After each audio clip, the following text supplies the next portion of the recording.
Welcome back to TinyTalk. I'm Brian Sodre. And I'm Sal De Benedetto. Today, we'll be discussing questions that you're considering when hiring a contractor. What are some common questions that customers are asking us or should be asking other contractors? I'd say the most frequent question is, my contractor wants to collect a deposit from me before the job starts. So it's just coming at it from our perspective. What is the deposit money used for mostly? Typically, deposits are to cover our time, first and foremost, in planning a project. That's very time consuming. That's something that most people will never see or understand. We have to look into building code, zoning ordinances, discuss the project with county officials, customers, subcontractors. All that is extremely time consuming. So while it may seem like a large sum of money that doesn't necessarily apply directly to your project, this will avoid delays, this will avoid confusion, this will help streamline the build process. So it's very important to understand what's included in each deposit. Part of that is planning. The other part of that are expenses. So every project has different expenses that would incur a cost. Definitely. And the perfect example, I feel like, of that would be, we're working on the land acquisition for a customer right now. And the property needs all certain types of tests. So our initial deposit that we charge allows us to get all those tests done and basically Plan for them. Exactly. And then let the customer know what they're in for basically before the home goes up. And in that particular example, this county is very different than a county that we're used to operating in. So we've had to do a lot of due diligence to determine what's necessary specifically for that county. So I like that question. Coming at it from a contractor's perspective, do all projects accept the same type of deposit? Like, for example, a certain percentage of the project, or does it really depend on the size and scope of the job? It definitely depends on the scope of the job. For example, we're very flexible when it comes to deposits. I put myself in the customer's shoes and I ask myself, what would I feel comfortable paying? Again, there's certain things that a customer will never understand, like the planning phase of it. So it's not a one size fits all. We would definitely request a deposit based on what's necessary at that point. If it's planning, if we have to order materials, if we have to request testing, a lot of times we'll put ourselves in the customer's position and we'll request just for our time. Everything else would be billed separately. For the example, the land acquisition you mentioned earlier, we don't know all the expenses that they'll need to incur. So all we're charging for is that time that it's going to take to figure all that out. When it comes to materials, or we're beginning a project, we'll start requesting deposits that it takes to cover all the subcontractors, time for planning and gathering materials, and then progress payments throughout. So everybody has a different payment request or what that it's being applied to. So it's very important that customer ask these questions prior to. What is your expectations?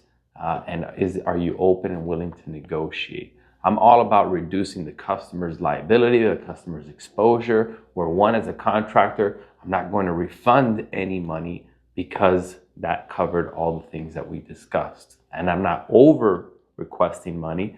That way the customer feels comfortable that they're only paying for the service that's immediately being provided. And the one thing I would like to bring up too is, with us specifically, and for all of those out there, I hope the contractors that you're interviewing do this as well. Before we collect any type of money from a client, we do send them a detailed invoice of basically a breakdown list of what that money is going to go to. Right. So if it's for testing, if it's for the homework that we have to do, going back and forth with the county to find out information, we just want to have that open line of communication so they have a good feeling that their money is not just disappearing, it's going to good use. I agree. I think that's very important. And along with any deposits made is doing your due diligence. And stemming from due diligence, I would like to move on to having a good, social media presence, good Google reviews. How could having a good social media presence and having a good reputation online help with the credibility with clients? Right. Well, I think anybody who's looking to get into any project legally on their job site, which I would hope they're doing, is first and foremost assure that your contractor is licensed and insured. The way to do that is go on the Florida DBPR website, input their contractor's license, and which should be applied to all their marketing material, including their website.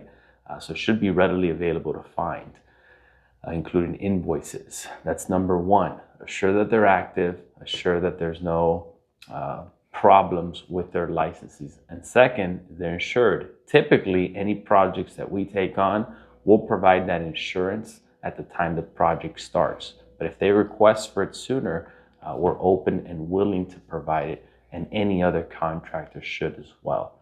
I feel that anybody who has an online presence is basically saying, hey, we're here for the long haul. That may not be 100% accurate for everybody. It is for us. We're here for the long haul. We want to leave a legacy. We want happy customers. We want great projects. I want my kids to be able to drive by projects and say, hey, my daddy did that. So online presence helps establish that social relationship that my project can and will be done. And if anything happens, they'll respond to it. I agree with that. Social proof is a huge thing, especially nowadays where people spend most of their time on social media. And the first thing they do when they meet somebody or a company is, pull them up on Google and see what they're all about before actually speaking to them on the phone. I agree. Doing your research overall is important. You're going to be paying tens of thousands, if not hundreds of thousands, maybe millions of dollars towards this project. So doing your due diligence. But that also includes understanding that in the construction world, a lot of people feel like they're entitled to certain services for the project that they hired the contractor for. So making sure that you understand who's leaving these reviews. They may be leveraging that publicity to get something out of a contractor that they didn't essentially pay for. So it's a slippery slope. Don't use that against every contractor because again, there's going to be 100 projects and there's always that one bad apple from that one customer who didn't get everything that they wanted and expected it for free or whatever the scenario may be. Definitely. I would definitely take Google reviews with a grain of salt, but like you said, for 100 good projects, there's always going to be that one that doesn't turn out as expected. Right. And the one thing I would like to bring up too is working with a licensed contractor with insurance. They have more to lose than just the fly-by company. So if they do a job for you and you're not happy, for whatever reason, if the subs didn't show up, if the contractor took the money and ran, if they are licensed and insured, you can take recourse on them by filing a complaint with the DBPR. So we see most of the time that licensed contractors are in the best interest of the consumers because they do have more to lose. Right. I agree. And it's important that you have that assurance that when you're giving your money to something, should something not happen as agreed to on the contract, there is proper steps and procedures so you can essentially get your money back or stop the project and not continue paying for work that you don't feel comfortable proceeding with that specific contractor. And we see that all the time. We get hired for projects that contractors were fired for because of a lack of communication, a lack of skill, just many different scenarios. So we're here to the rescue too. Guys, it's important. You're going to, again, give a lot of money to a contractor. Make sure, first and foremost, you feel comfortable. We absolutely love communication. And we think that the most important part of any project is the planning. Is your contractor asking the right question? Is he putting himself in your shoes? Is he providing designs and solutions that would help outfit your lifestyle? Is he offering suggestions of things that are probably new and innovative to help make your project ideal, where it can include features like smart houses and comforting features like heated floors? Every detail counts, and a lot of this is avoided or planned for during the planning phase.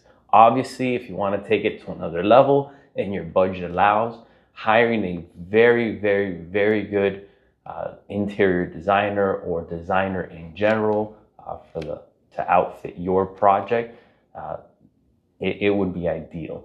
So we're here to help. We would love to be a candidate for one of your projects. If you have any questions, feel free to contact us 239-329-8804 or shoot us an email directly, sales@MiniopolisBuilders.com. Thank you guys for watching. I believe it's episode 12 of Tiny Talk. We'll see you guys in the next episode. Thank you for watching. Let's build tiny together.